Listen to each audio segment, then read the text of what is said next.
Welcome back to Some World of Tanks, and in this video I will be showing you kinda what you can do, I guess, when you don't know exactly what to do in the type of tank you're currently playing. For example, if you play a lot of heavies and tank destroyers, but then you play some mediums and you actually get on a map where you actually don't really know what you gotta do.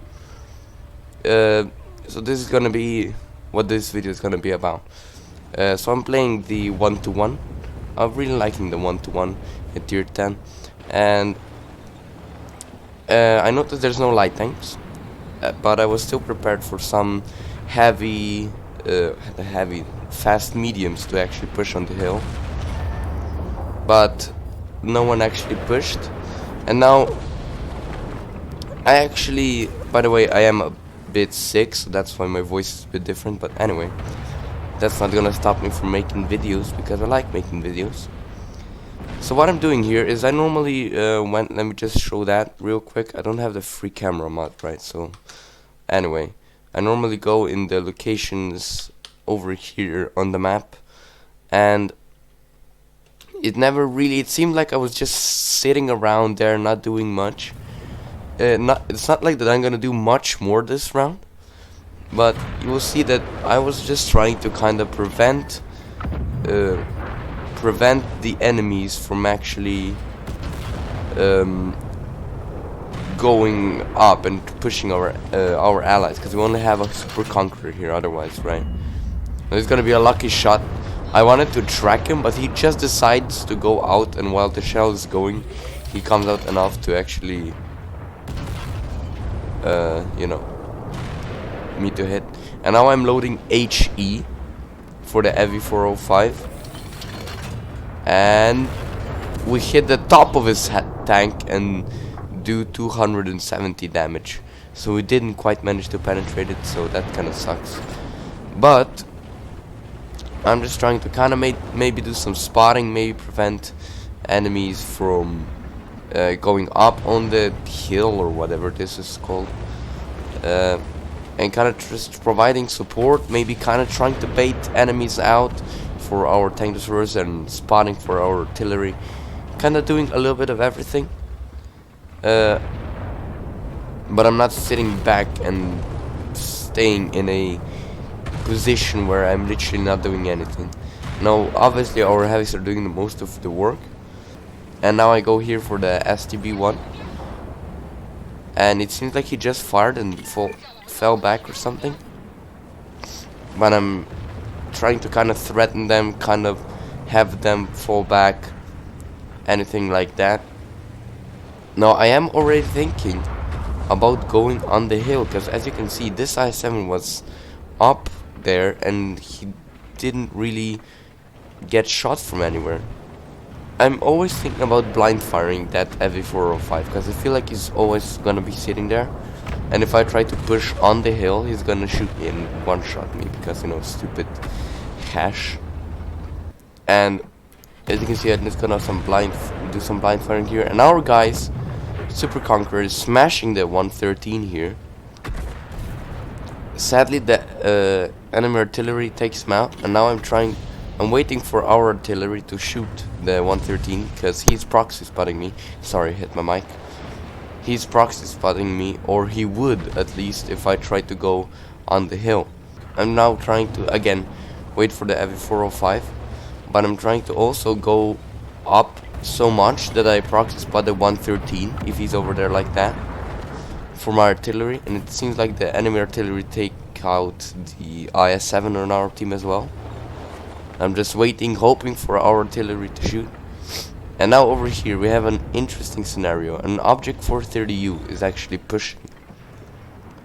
Now I really want to shoot him now, but as you can see, there's no way I'm panning him at this angle. But I didn't want to stay useless. I didn't want to let the 113 slip up that hill, because the 113 is quite a mobile heavy. Kind of like the 1-to-1, just a bit slower, but a bit more, quite more armored, right? The 1-to-1 and the 113 are kind of similar, to be honest. Now the 430U is still over there. He's not spotting me, which means my camera rating is good enough. But I'm pretty sure if I fired that he would spot me. It seems like someone gets a shot into him. And I think it might be our allies at the edge of the map. But I don't know. Now, I see right now that the enemy IS-7 and the 113 have pushed through our Kranvagn, and they're going for the Super Conqueror. For fuck's sake, you ever get that thing where you want to sneeze but you just fucking can't? So I really want to make sure that our Super Conqueror doesn't die. Not necessarily that he doesn't die, he might have to die, but I definitely need to take out those two very dangerous tier 10 heavies on the enemy team, because I see that the current score is 6-6. Now the TVP comes to help as well, which is great because he's faster than me.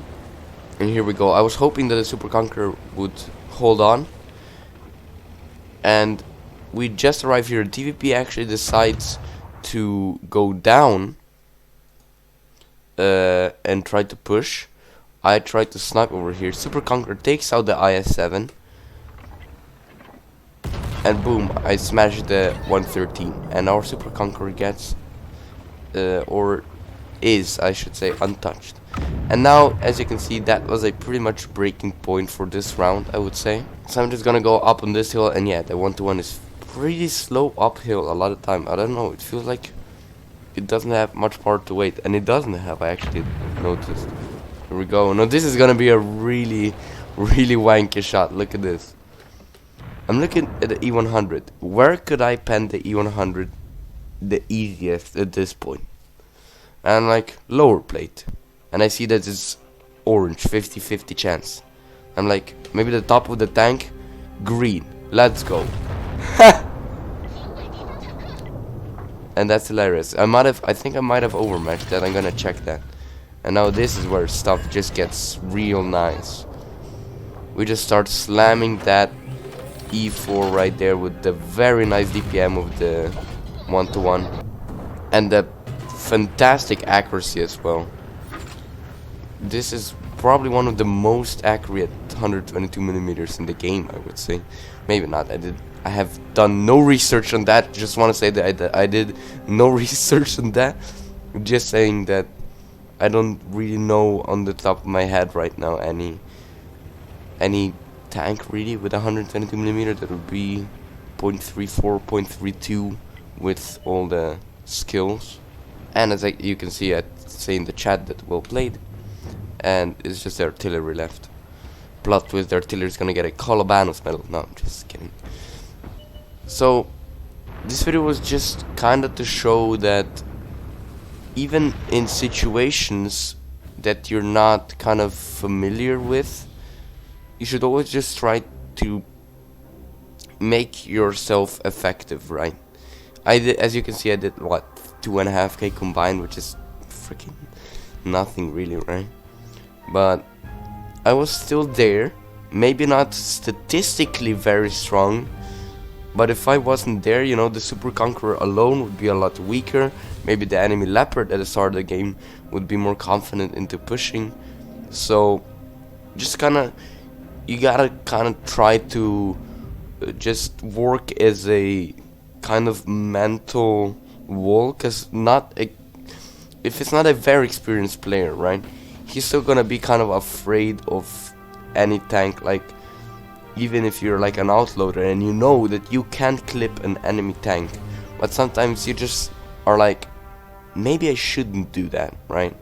And if I wasn't there, maybe the battle would probably go a lot worse. If I would go to my normal spot, probably nothing special would happen, because normally I go there and sometimes end with 0 damage.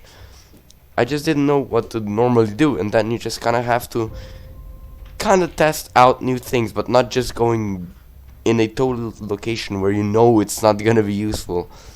Just try something else that might be helpful, even though you might not be the best tank for that position. Anyway, I hope you picked up something useful from this video, and I'll see you next time.